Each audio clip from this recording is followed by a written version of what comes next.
I'm Carrie Michael, and I am a co-director of the Made in Arkansas Film Festival. Johnny Brannon. I am the co-director of the Made in Arkansas Film Festival.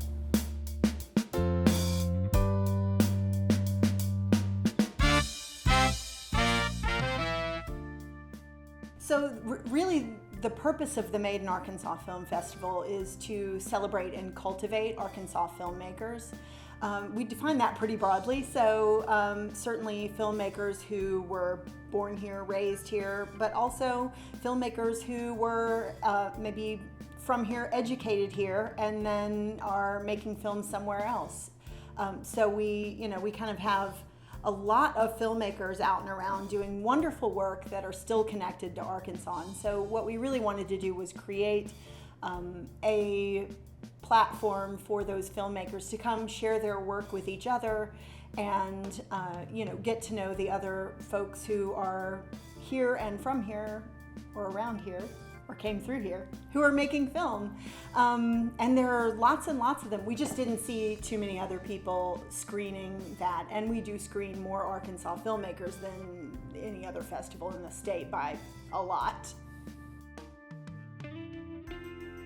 So the Made in Arkansas Film Festival is a festival that we created back in 2018. We, as a different organization, many moons ago, did a night of Arkansas-made shorts at the Joint in North Little Rock.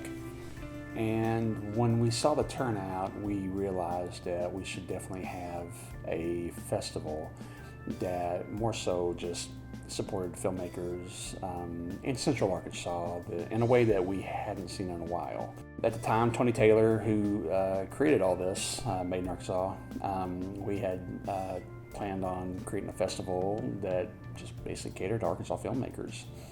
Right before the festival, Tony had a stroke, and it put him out of commission. And so from there, Carrie and I had just started dating, and I asked, "Hey, would you help me?" And so ever since then, she's been my right-hand woman. When Johnny reached out to me about Made in Arkansas, it was just like, sort of a curtain was drawn on all these people in the state making films. Honestly, it was really kind of my events planning background that, he was like, "We need some help. Can you come in and do it?" And I have just fallen in love with films in the film community and produced a couple of films since, wrote one. And so I definitely kind of fell into it. I did not go to school for it. It's not something I do for a career, but it's absolutely, this is just a labor of love for me. A scale of 1 to 10, I would say, honestly, our partners at Cal's Ron Robinson make it so much easier. There's no better venue for a film festival. So I'd say, level of difficulty for an in-person festival is going to be at around, I don't know, a 6 or a 7. We've got but they make it pretty easy. It's 10 for a virtual festival. Yeah. 11 or 12 maybe. Yeah, I mean, that is no joke. So yeah, I would say the same thing. Adding on to that, Ron Robinson Theater, we didn't have their venue. We wouldn't have a festival, and same goes with the filmmakers too. If we didn't have the filmmakers submitting to us, we wouldn't have a festival either. But putting on a festival, I think the hardest part is all the prepping. Because it's just us, and we're the ones who's building blocks. We're doing all the graphics. We're doing all the promotional, trying to get everything out. Liaison with filmmakers, communicating with them about submissions, and we do this with no sponsorship. Cal's Ron Robinson's our biggest sponsor because they are our home, and but we just do it. We do it for the love of it, and it's not easy, but once we see people get together and talking and just sharing ideas. People who are there just to be a part of it, that's why we do it. The people who show up and the people who are there to support each other, this is the festival for them. There was something really cool at this year's festival was that we, out of all the nominees and out of all the nominations of whatever categories we had, there was only the actors that were able to get a photo together. So we had our nominees with our winner this year, and that just said a lot right there. They all showed up. Our winner this year, he went to every screening. He's from Tulsa, and he made a film up in Northwest Arkansas that we screened, but he went to every screening just so he could see what we're doing down here. And that's exactly why we're doing this. We want, people to come in and see Arkansas films, but we also want filmmakers to see what, each other filmmakers, what they're doing too. And so it's really important. If you're not showing up, then you're missing out. And that's, we can do so much, but, we just hope that the ones who do show up there, that, hey, look, they've been here, they experienced it, and it hopefully gets them, excited, like, hey, I want to go make a movie for next year. So that's the reason why we do it. Honestly, the best outcome possible would be if Arkansas filmmakers, and we love that they love the films and they love each other, and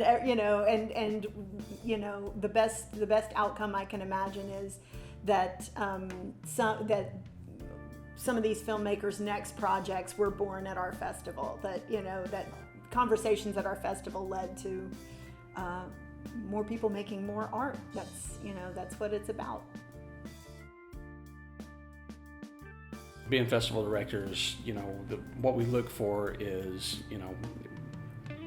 we look for quality films, whether it be production value, originality, length of film. We have micro short films that we accept. That's between 1 and 5 minutes long. So we have that place. But the films that's hardest to program are the ones that are longer than a short, but not as long as a feature. And if it's got to blow my socks off, if it's going to be that long and get to our festival.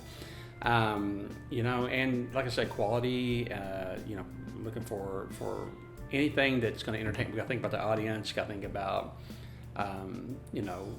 things like that. So if you're a filmmaker out there, we definitely want you to submit your film, and there's going to be films out there that we, like I said, we want to make sure that, there's some filmmakers who may not get into any other festivals and stuff like that. We want to give them a festival experience. So I don't know, we've been doing this festival for 5 years now, and it seems like over the course of that time, we get more and more films, and people are definitely making them, and I think they get better and better. But one thing that strikes me as somebody who came into this whole arena in kind of a non-traditional path is that more and more filmmakers are doing that. So, I've noticed that there are, certainly fantastic work is being produced by students and faculty connected with our film schools, right? You've got UCA, John Brown University is making fantastic films. We had a couple that were really terrific that came out of the U of A, but they're coming from a lot of other places too, and it's so much fun to see maybe somebody who's like a professional in a whole other field come in, and they've made an amazing documentary about something that they just went deep on. And I don't know if it's just that the tools are more widely available to make a film that looks good. I don't know where these people are learning to edit their film. Maybe, and of course, hopefully they're hiring editors that they met at our festival. But people are making films and telling such unique stories, and it's just, to me, it's evolved a lot in that way.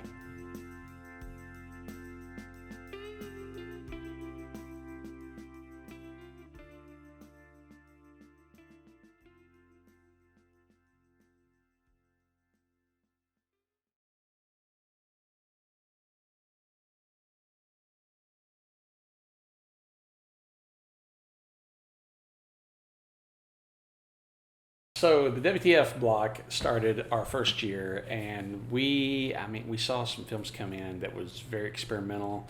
Wasn't exactly sure where to put them at in our festival. And we had some comedy, had some horror. some things just didn't follow the traditional line and kind of broke some rules.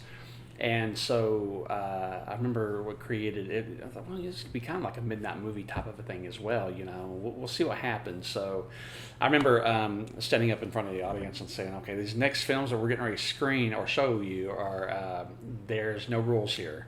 So they're going to be really, really, far out there, maybe. But just enjoy it, and sure enough, it stole the show. Like that block just brought the house down in a way I've never seen. Well, it's been a while. We were so excited, and I knew that this is something we have to keep for the festival. So our Friday nights, since we've had the festival in 2018, we start off with comedy, then we move into horror, thriller, sci-fi, and then we close out that night with our WTF block. And it's films that are basically just you break the rules. I mean, if you're familiar with Adult Swim or David Lynch or anything that's creatively weird, far out there. I mean, it could be a horror film that just goes all over the place. It could be a arts house film that's very prim and proper that may not get everybody. I don't know. Nothing in that block was prim and proper. It wasn't, but if you're making films that you just think, well, I'm just going to do it this way, then it definitely is. It probably would fit our film, WTF block. So no film too weird. there's no film too weird. You have a home here.